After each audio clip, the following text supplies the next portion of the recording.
What happens when two whispered words in the darkness save a life, expose a decades-old secret, and reveal a love that defied death itself? This is the story of Sarah Chen and the misunderstanding that changed fate forever. If you're ready for a tale that will leave you breathless, hit that subscribe button now, because this channel brings you the most incredible true stories that prove reality is stranger than fiction. You won't believe how this ends. The Montana winter had teeth that night, and Sarah Chen felt every one of them as she stumbled through the blizzard, her vision blurring not just from the snow, but from the carbon monoxide that had been slowly poisoning her for the past hour after her car slid off the mountain road into a hidden ravine. She had been driving to her father's funeral, a father she'd never met, a rancher named James Mitchell, who'd left her mother 30 years ago. Or so she'd been told when her GPS led her down a road that shouldn't have existed, and now she was dying in the darkness, her phone shattered, her car's exhaust blocked by snow, and the only thing keeping her conscious was the mysterious light she saw flickering in the distance, a light that shouldn't have been there in this abandoned stretch of wilderness. Sarah forced her car door open and began crawling through snow that reached her waist, each breath feeling like swallowing glass, her body shutting down cell by cell, but something primal drove her forward. Perhaps it was the letter she'd found in her mother's belongings after her death 6 months ago. The letter that revealed everything her mother had told her was a lie. The letter written in her father's hand that spoke of a love so profound it had survived betrayal, conspiracy, and the cruel machinations of Sarah's grandmother, who had paid James to disappear, threatening to destroy his ranch and his dying sister's medical care if he ever contacted them again. The light grew closer, and Sarah's frozen fingers clutched the letter inside her jacket, the paper that had brought her here to Montana, to the father who'd allegedly died 3 days ago, though she'd received his letter postmarked just 2 weeks prior, a letter that said, "Come home, daughter, the truth isn't what you think, and time is running out." She collapsed against a fence post, her lips blue, her heartbeat irregular, and that's when she saw him, a tall figure backlit by the light of a barn, a man who moved with the careful gait of someone much older than his frame suggested. And as he approached with a lantern held high, Sarah tried to speak, tried to call out, but her voice was gone, stolen by the cold and the poison, and all she could manage was a whisper. 2 words that would save her life in the most unexpected way. "Don't stop." She meant don't stop looking for me, don't stop searching, but James Mitchell, for it was him, very much alive despite what the lawyers had told her, heard something entirely different in his daughter's desperate whisper, and his face transformed with understanding and anguish, because those were the exact words his beloved wife Margaret had whispered to him 43 years ago when she was dying in childbirth. The wife Sarah's mother had been named after, James's first wife, who had died bringing their stillborn son into the world, and whose dying wish was that James should never stop living, never stop loving, never stop opening his heart, even though it was shattered. James scooped Sarah into his arms with a strength that belied his 72 years and carried her into the barn where he'd been keeping vigil, and as he wrapped her in heated blankets and called for emergency services on his radio, the phone lines had been down for days due to the storm. He looked into her face and saw not just his own features reflected back, but Margaret's eyes, Margaret's determined chin, and suddenly the pieces of a puzzle he'd been trying to solve for 3 decades clicked into place. Sarah drifted in and out of consciousness as James worked to save her life, rubbing her frozen limbs, forcing warm liquid between her lips, talking to her in a low, urgent voice about things that didn't make sense, about how he'd sent the letter,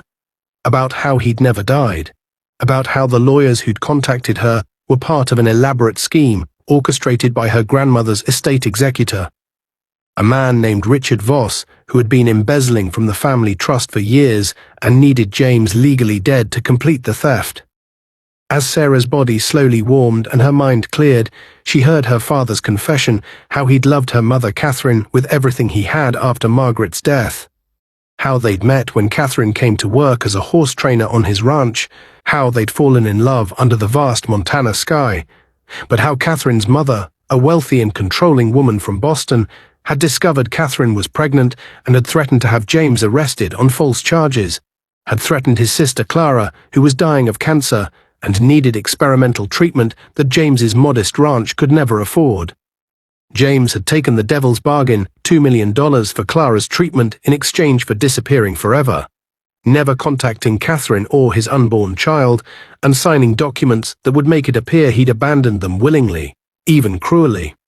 But what James hadn't known, what he'd only discovered 2 years ago when a dying Clara finally confessed with her last breaths, was that Catherine had never known about the deal. She'd been told that James had taken money to leave, yes, but also that he'd gotten another woman pregnant and had chosen that other family over them. A lie constructed so perfectly that Catherine had spent 30 years hating the only man she'd ever loved. The paramedics arrived as James finished his story, and Sarah, now fully conscious and warm enough to speak clearly, grabbed her father's weathered hand and whispered, "She never stopped loving you. Mom's last words were your name." James's face crumbled, and he wept for the first time since Margaret's death, great heaving sobs that shook his whole frame, because Catherine had died 6 months ago, never knowing the truth, never knowing that James had spent 3 decades working himself to the bone, making his ranch successful and investigating every detail of the conspiracy that had stolen his family, finally gathering enough evidence to expose Richard Voss, but arriving too late to tell Catherine the truth. Sarah reached into her jacket and pulled out not just the letter James had sent her, but another letter, one she'd found hidden in her mother's journal. A letter Catherine had written but never sent, dated just 1 week before her death from the sudden heart attack that had taken her. And in that letter, Catherine had written that she'd hired a private investigator. She'd learned the truth about James's disappearance, that she knew about Clara's cancer and the impossible choice he'd been forced to make, and that she was coming to Montana to find him, to tell him she understood, to tell him she forgave him, to tell him she wanted to spend whatever time they had left together. James read the letter with shaking hands while the paramedics checked Sarah's vital signs, and when he finished, he looked at his daughter with eyes that held both infinite sorrow and unexpected hope, because Sarah told him there was more, that Catherine, in her final months, had not only forgiven James, but had worked with the private investigator to gather additional evidence against Richard Voss, evidence that Catherine had hidden in a safety deposit box, with instructions that Sarah should find it only after reading James's letter. Evidence that would not only expose the embezzlement, but reveal that Sarah's grandmother had been acting under Voss's manipulation, that the elderly woman had been suffering from early dementia, and Voss had exploited her fears and prejudices to orchestrate the entire separation, stealing from both families while playing them against each other. The next morning, as Sarah recovered in the hospital with James sitting vigil beside her bed, just as he'd once sat beside Margaret's, the police arrested Richard Voss at the Billings airport as he attempted to flee to the Cayman Islands with $12 million in embezzled funds. The story that unfolded in the subsequent investigation revealed a conspiracy that had destroyed families, stolen decades of happiness, and nearly succeeded in erasing James Mitchell from existence. Voss had bribed the lawyers to send Sarah false notification of her father's death,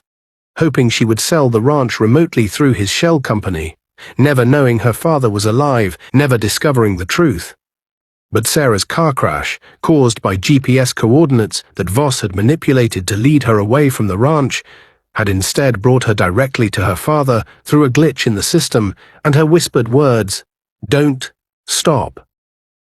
had triggered James's memory of Margaret and given him the emotional strength to act quickly, to save his daughter's life, to finally end the cycle of loss that had defined his existence. 6 months later, Sarah stood in the barn where her father had saved her life, but now it was decorated with white flowers and filled with everyone from 3 counties who'd known James and Catherine's story. Sarah had organized a memorial service for her mother, bringing Catherine's ashes to the ranch that should have been her home, and as she scattered those ashes across the meadow where her parents had first kissed 3 decades ago, she felt the presence of both Margaret and Catherine, 2 women who'd loved the same remarkable man, 2 women who'd understood that real love sometimes means letting go and sometimes means holding on, and that the difference between tragedy and triumph often comes down to 2 whispered words in the darkness and someone who understands what they really mean. James took Sarah's hand as they watched the ashes drift on the wind, mixing with the Montana soil, and he told her that he'd been wrong all those years ago. He should have fought harder, should have found another way, should have trusted that love could overcome money and threats and fear. But Sarah squeezed his hand and told him that perhaps everything had happened exactly as it needed to, that she'd become the woman she was because of her mother's strength, that James had saved Clara's life and built something meaningful with his ranch, and that now, finally, they had each other and the truth. And maybe that was the real miracle, not that they'd found each other despite everything, but that love had survived across decades and death and conspiracy, that 2 words whispered in desperation could unlock 30 years of secrets, and that sometimes the end of one story is just the beginning of another.